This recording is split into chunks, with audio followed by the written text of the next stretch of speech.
চাওক নিৰ্বাচনত নৱসেনা নেক্সট কোকৰাঝাৰৰ পৰা MP হ'ব। বাকী ক'ত কি বিতৰ্ক হৈছে সেইবিলাক থাকক। আৰু এইটো ক্ষেত্ৰত মই এটা কথাই কওঁ, অসম চৰকাৰ বা BPL চৰকাৰে যথেষ্ট অন্যায় কৰিছে এইটোত। কাৰণ অকল নৱসেনাক কৰা নাই, নৱসেনাৰ লগতে যদি টাইটেলক কৰা হয় কোচ সৰু কোচ বুলি যিটো কথালৈ তেওঁলোকে লাগিছে, সৰু কোচ বুলি অকল কোনো জাতিয়ে নাই। সৰু কোচ কোনোবাই লিখিছে মোৰ দগ নহয়, মোৰ আটা পিতাৰ দগ নহয়। কাৰণ আমাৰ আটা পিতাৰ নাম আছিল চেল্লা বেল্লা বুলি, তেওঁলোকে উপাধি নাছিলে, পঢ়িব জনা নাছিল। কোনে কিয় কাৰণত লিখিলে, হয়তো এনেকুৱা ধৰণৰ নৱসেনা সমস্যাত পেলাম বুলি লিখিলে নেকি। এই কথাটো অসম চৰকাৰে জনাৰ পিছত তেওঁলোকৰ চৰকাৰী বিষয়বিলাক কেলেই সিদ্ধান্ত ল'লে।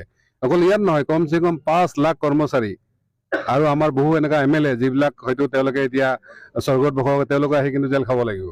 মই সেইকাৰণে কৈছো যে তেওঁলোকে এনেকুৱা এটা বেয়া কাম কৰিলে যিটো অসমৰ ইতিহাসত এইটো এটা কলংকিত অধ্যায়। নৱসেনা একো নহয়, নৱসেনাই অন্যায়ৰ বিৰুদ্ধে ন্যায়ৰ লগত যুঁজি আছে। আজি কোকৰাঝাৰত বুলেটৰ পৰা EVM-লৈকে ট্ৰেন্সফাৰ কৰা যিটো সেইটো ক্ৰেডিটটো আমাৰ কোকৰাঝাৰ ৰাইজ আৰু নৱসেনাৰ ওপৰতে আছে। এতিয়া চৰকাৰে এইবিলাক কৰি আমাক দুৰ্নাম কৰিব নোৱাৰে। আমি DMK এইবিলাক আমি কেয়াৰ নকৰোঁ, কিন্তু নৱসেনা এগেইন MP হ'ব, এইটো কোনো নিশ্চিত হ'ব নালাগে। আৰু দ্বিতীয়তে অকল কোকৰাঝাৰত নহয়, এইবাৰ দৰং ওদালগুৰি সমষ্টিতে হয়তো আপোনালোকে নতুন এজন MP GSP দেখা হ'ব পাৰে। চাওক নিৰ্বাচনত নৱসেনা নেক্সট কোকৰাঝাৰৰ পৰা MP হ'ব। বাকী ক'ত কি বিতৰ্ক হৈছে সেইবিলাক থাকক। আৰু এইটো ক্ষেত্ৰত মই এটা কথাই কওঁ, অসম চৰকাৰ বা BPL চৰকাৰে যথেষ্ট অন্যায় কৰিছে এইটোত। কাৰণ অকল নৱসেনাক কৰা নাই, নৱসেনাৰ লগতে যদি টাইটেলক কৰা হয় কোচ সৰু কোচ বুলি যিটো কথালৈ তেওঁলোকে লাগিছে, সৰু কোচ বুলি অকল কোনো জাতিয়ে নাই। সৰু কোচ কোনোবাই লিখিছে মোৰ দগ নহয়, মোৰ আটা পিতাৰ দগ নহয়। কাৰণ আমাৰ আটা পিতাৰ নাম আছিল চেল্লা বেল্লা বুলি, তেওঁলোকে উপাধি নাছিলে, পঢ়িব জনা নাছিল। কোনে কিয় কাৰণত লিখিলে, হয়তো এনেকুৱা ধৰণৰ নৱসেনা সমস্যাত পেলাম বুলি লিখিলে নেকি। এই কথাটো অসম চৰকাৰে জনাৰ পিছত তেওঁলোকৰ চৰকাৰী বিষয়বিলাক কেলেই সিদ্ধান্ত ল'লে।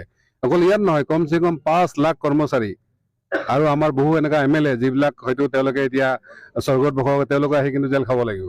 মই সেইকাৰণে কৈছো যে তেওঁলোকে এনেকুৱা এটা বেয়া কাম কৰিলে যিটো অসমৰ ইতিহাসত এইটো এটা কলংকিত অধ্যায়। নৱসেনা একো নহয়, নৱসেনাই অন্যায়ৰ বিৰুদ্ধে ন্যায়ৰ লগত যুঁজি আছে। আজি কোকৰাঝাৰত বুলেটৰ পৰা EVM-লৈকে ট্ৰেন্সফাৰ কৰা যিটো সেইটো ক্ৰেডিটটো আমাৰ কোকৰাঝাৰ ৰাইজ আৰু নৱসেনাৰ ওপৰতে আছে। এতিয়া চৰকাৰে এইবিলাক কৰি আমাক দুৰ্নাম কৰিব নোৱাৰে। আমি DMK এইবিলাক আমি কেয়াৰ নকৰোঁ, কিন্তু নৱসেনা এগেইন MP হ'ব, এইটো কোনো নিশ্চিত হ'ব নালাগে।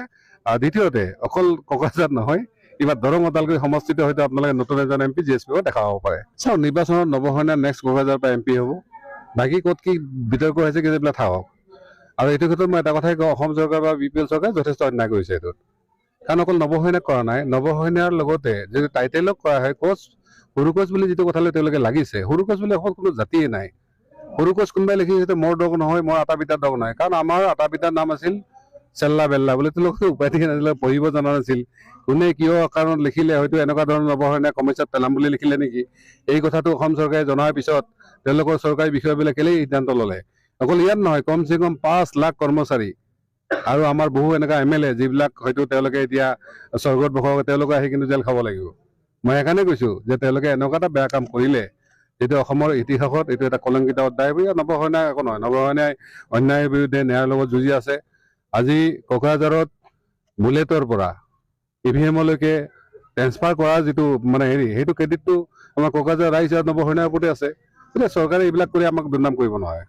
আমি DMK এইবিলাক আমি কেয়াৰ নকৰোঁ, কিন্তু নৱসেনা এগেইন MP হ'ব, এইটো কোনো নিশ্চিত হ'ব নালাগে। আৰু দ্বিতীয়তে অকল কোকৰাঝাৰত নহয়, এইবাৰ দৰং ওদালগুৰি সমষ্টিতে হয়তো আপোনালোকে নতুন এজন MP GSP দেখা হ'ব পাৰে।